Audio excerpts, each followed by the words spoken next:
प्रत्येक शहराचे आणि गावाचे चालीरीती वेगवेगळे असतात, तसेच जेवणाची पद्धत सुद्धा वेगवेगळी असतात. तर मी आज वालीची भाजी बनवते.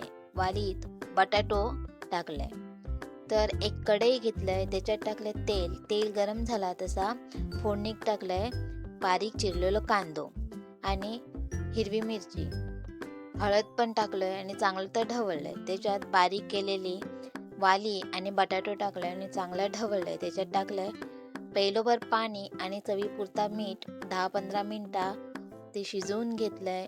झाकण काढून चेक केलंय ते आणि त्याच्यावरून भाजी झाली तशी मग कातलेला खोबरा टाकलाय. तुम्ही जर अशी भाजी करत असाल तर कमेंटमध्ये नक्की सांगा आणि करत नसाल तर करून बघा. आणि जर आवडलीच त्याच्या व्हिडिओ लाईक करा, शेअर करा आणि चॅनलला सबस्क्राईब